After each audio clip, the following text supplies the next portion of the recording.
Good morning, my relatives. This is Mark Charles. I am at Emancipation Park, which is formerly Robert E. Lee Park, here in Charlottesville, Virginia. This is where there was a rally, a white supremacist rally, in August of 2017, and there was a lot of violence that broke out in this park.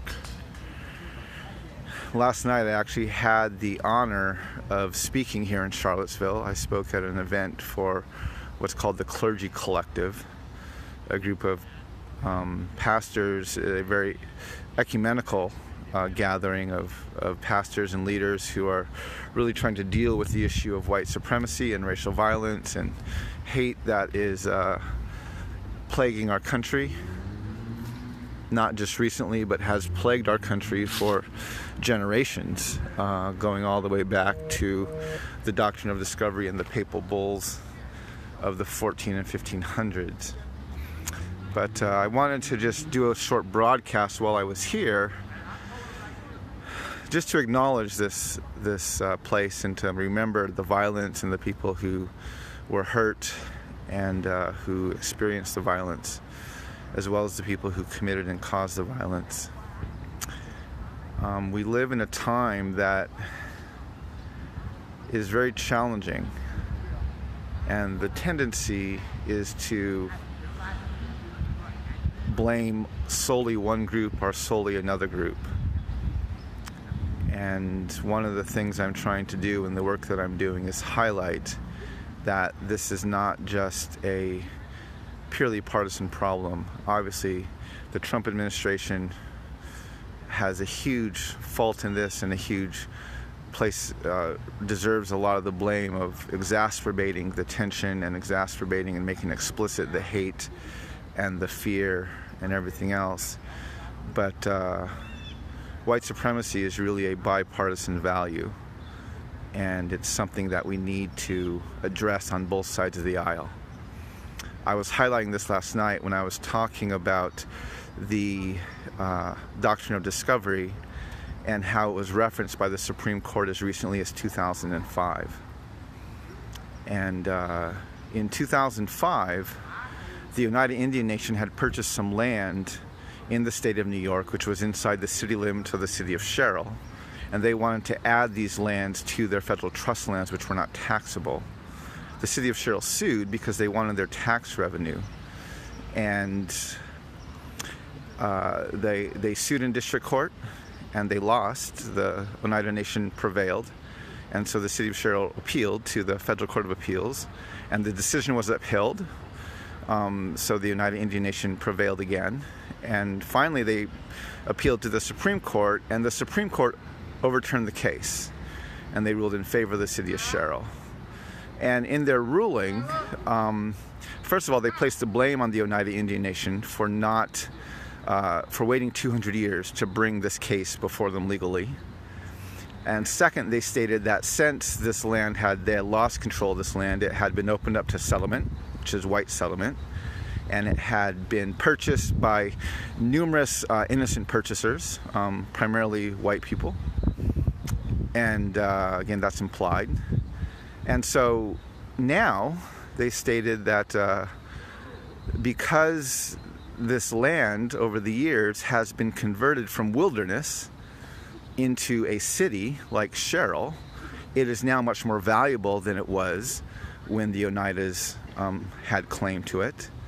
And that reference of converting from wilderness to civilization is a direct reference to something that John Marshall said in his opinion that he wrote in 1823, where he said when the savages controlled these lands, they lived off of the forests, and it was the Europeans who came in and civilized the land and converted it from wilderness into civilization, justifying why the Europeans should have control of the land instead of the natives. And so the 2005 referenced that directly with using the language of wilderness and converting to civilization. And then in the first footnote of the case in 2005, it referenced the doctrine of discovery. And so finally, the last justification they concluded the opinion was that this the disruption that was sought by the Oneida Nation of trying to reclaim their lands could not be allowed, was not possible because of the standard of federal Indian policy, which again is based on the doctrine of discovery. And so the opinion read that the embers of sovereignty that the Oneida Nation seeks to rekindle have long ago grown cold. This was written in 2005. So when I ask people what Supreme Court justice wrote this opinion, many will guess Scalia or maybe Kennedy, Clarence Thomas. They'll guess a lot of things like that. But this opinion, which is rooted in white supremacy and references the doctrine of discovery, was written by Ruth Ginsburg, which no one wants to acknowledge, because Ruth Ginsburg is the darling of the left. And yet she wrote one of the most white supremacist legal opinions in my lifetime. And so while it's lamentable that places like Charlottesville still have statues to Robert Edward Lee, and our nation still honors Christopher Columbus, and it's easy to point a finger, and a finger needs to be pointed at the Trump administration, but this is a bipartisan value of white supremacy, upheld by none other than Ruth Ginsburg. So yes, we need to take these statues down. Yes, we need to stop memorializing all of these things, but we have to recognize this is not a partisan problem. This is very much a bipartisan issue. And the problem is not this Supreme Court justice. So there's a lot of debate right now, and people are saying Kavanaugh does not deserve to be on the Supreme Court. And I would agree. I do not believe he displayed the temperament of someone who should be on our Supreme Court. But we're not going to solve the problem by approving this judge and denying that judge. The problem is our foundations. The problem is our Constitution. The problem is the doctrine of discovery that's embedded into the foundations of our nation. And until we deal with that, not only will we have explicit white supremacy, like we see in the Trump administration, but we will also have the foundations and implicit white supremacy, like we see in Ruth Ginsburg.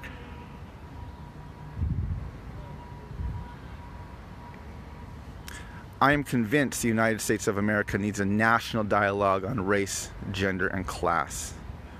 A conversation I would put on par with the Truth and Reconciliation Commissions that took place in South Africa, Rwanda, and Canada.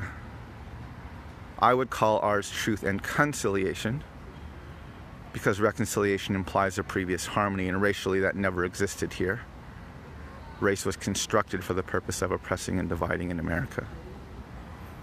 And I think we need it sooner rather than later. In fact, I'm working for 2021. In his final State of the Union, President Obama was talking about our need as a nation for a new politics. And he quoted the Constitution when he said, "We the people." Our Constitution begins with these three simple words. Words we come to recognize, he said, now mean all the people. Now, while that sounds beautiful, and I'm certain there is a certain segment of our population that would like we the people to mean all the people, the problem is we've never concluded corporately as a nation that we the people means all the people.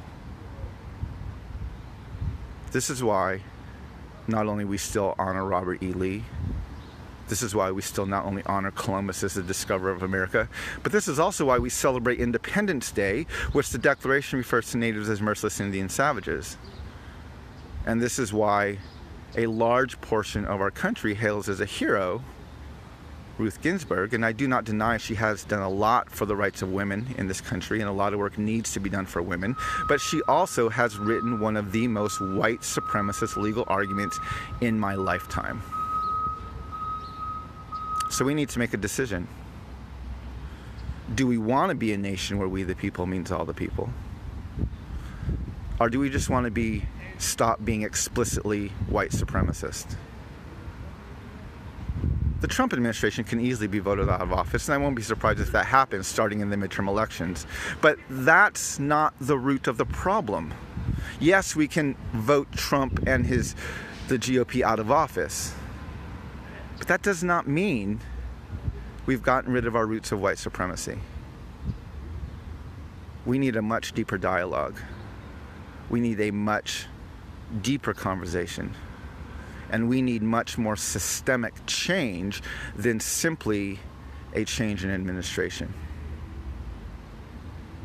We need a national dialogue on race, gender, and class.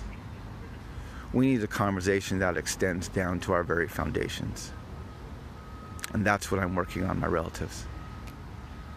I'm convinced until we deal with the legal precedent for land titles, which to this day is based on the dehumanization of Native peoples written in the doctrine of discovery.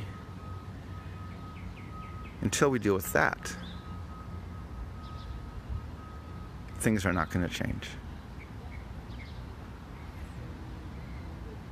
Thank you, my friends, for joining with me on this short broadcast from Emancipation Park, formerly Robert E. Lee Park in Charlottesville, Virginia. It's my honor to be here. I was honored to be brought in by the Clergy Collective last night.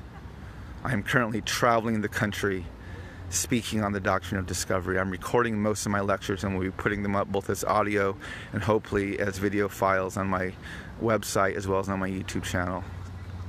And I am deeply convinced we need to start this dialogue, and I'm doing everything I can as I travel the nation to talk about it.